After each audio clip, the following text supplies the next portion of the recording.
Very good afternoon to all of you.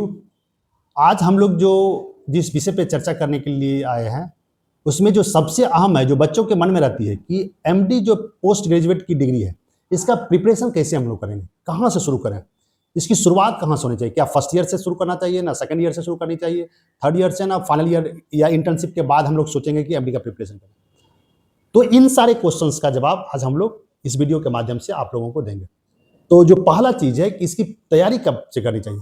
तो ambitions अगर आपके दिमाग में ये रहेगा कि नहीं मुझे एमडी करना है, तो आपको डे वन से सोचना पड़ेगा, उसके हिसाब से प्रिपरेशन करना पड़ेगा। जैसे जो एमडी तैयारी करने के लिए जो सब्जेक्ट्स लाते हैं, जितने भी बीएचएमएस कैरिकुलम में जो भी सब्जेक्ट है, इन सारे के आधार पे ही एमडी के लिए इंट्रांस एग्जाम लिया जाता है।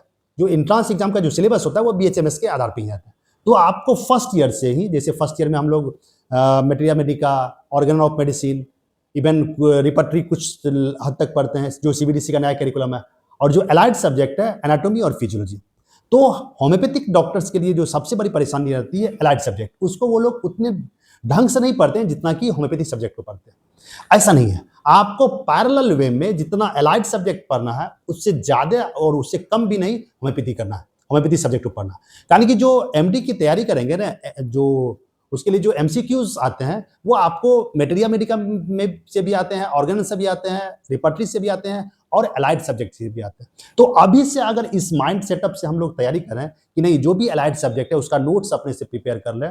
और सबसे बड़ी जो बेसिक चीज है, आप कितनी भी जो एमसीक्यू की बुक है उसको आप पढ़ लो, आपको अल्टीमेटली जो थियरी की बुक है उसको पढ़ना पड़ेगा। कारण कि क्वेश्चंस का पैटर्न अब डायरेक्ट क्वेश्चंस नहीं रहता है।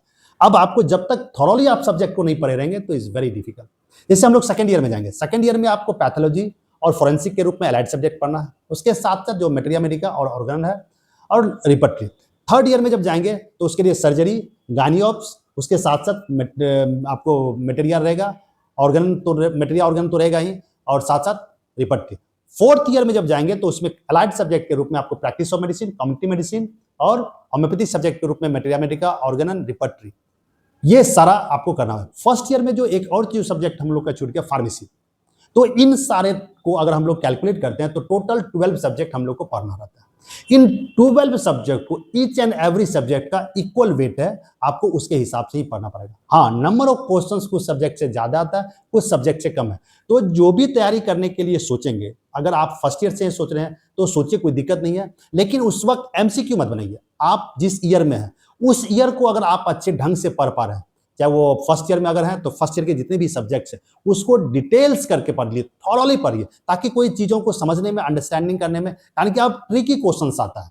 अब डायरेक्ट क्वेश्चंस नहीं आता है कि ये किस आर्टरी का ब्रांच है या किस वेन का ब्रांच है, ये कहाँ ड्रेन आउट होगा, ऐसा नहीं पूछता। अब आपको इवन मटेरिया मेडिका में भी पहले डायरेक्ट एलएन से क्वेश्चन पूछा जाता है, अब वो नहीं है। अब इवन बोरिक से भी पूछा जाता है, एनएम चौधरी से भी पूछा जाता है, फेरिंगटन से भी पूछा जाता है। कहाँ से क्वेश्चन पूछा जाएगा, इवन ऑर्गन में आपको फिलोसफी की बुक से भी कुछ पूछी जाती है। तो इन शॉर्ट अगर कहेंगे तो आप जब एमसीक्यू बनाने का जहां तक सवाल है, तो जो एमडी से रिलेटेड जो एमसीक्यूज होंगे या जो भी एमसीक्यू रिलेटेड एग्जाम्स है उसका तैयारी आप अगर करेंगे तो आप एमसीक्यू का जो क्वेश्चंस है उसको आप फाइनल ईयर में लगाएंगे या फाइनल ईयर के एग्जाम के बाद। लेकिन जो थ्योरीज पढ़ना है, डिटेल्स जो करना है, आपको each and every first year onwards आपको रेडी हो जाना पड़ेगा कि नहीं, हमको एमडी करना है, इसलिए हमको सारे सब्जेक्ट्स को ढंग से और कमांड करके पढ़ना पड़ेगा। अदरवाइज मुश्किल है। आप एमसीक्यू रट करके एटलीस्ट एमडी आपका आज का जो पैटर्न है और जो कंपटीशन का जो युग है, आप उसमें नहीं कर सकते। एक और चीज जो आपको बता रहे हैं कि पहले के समय में लोग को एमसीक्यू की इतनी बुक मार्केट में नहीं अवेलेबल थी। एट दैट डे हम लोग को इस समय में हमको याद है जना एंड रथ की होम्योपैथी की बुक आती थी, और उस वक्त एलाइड के लिए कोई बहुत ज्यादा बुक नहीं थी। लेकिन जब हम लोग एमडी किए, एमडी करने के बाद और करने के दौरान भी हम लोग देखे कुछ कुछ बुक्स, जैसे सक्सेस आया, कैजन आया, इवन एक और बुक फोकस एंड डेस्टिनेशन है, या उसके अलावा और बहुत कई आज के डेट में मार्केट में बहुत सारी बुक है। आप जो भी आपको बुक पसंद आया आप उस बुक को पढ़िए, कोई दिक्कत नहीं है। Even turning point very important book, और उनका जो डिटेल्स डिस्क्रिप्शन है वो भी बहुत अच्छा है। हर एक बुक का कुछ न कुछ अपना खासियत है, कुछ न कुछ उसकी खामियां हैं। तो हम लोग को एमसीक्यू बुक बनाना है, लेकिन वो जाकर के फाइनल ईयर में या फाइनल ईयर के एग्जाम के बाद। अभी से जो हम लोग फर्स्ट ईयर में है, फर्स्ट ईयर से हम लोग का जो भी सब्जेक्ट है, सेकंड ईयर में जो भी सब्जेक्ट है, थर्ड ईयर में जो सब्जेक्ट है, उस सब्जेक्ट को कंप्लीटली डिटेल्स करके पढ़ना पड़ेगा, तभी हम लोग एमसीक्यू ये कोई भी जो एमडी हो या कोई भी पीसीएस का एग्जाम हो उसको हम लोग क्रैक कर पाएंगे। जो मार्केट में स्टडी मटेरियल है वो बहुत ज़्यादा आपको देखना पड़ेगा कि कौन सा मटेरियल बहुत ज़्यादा रिलायबल है।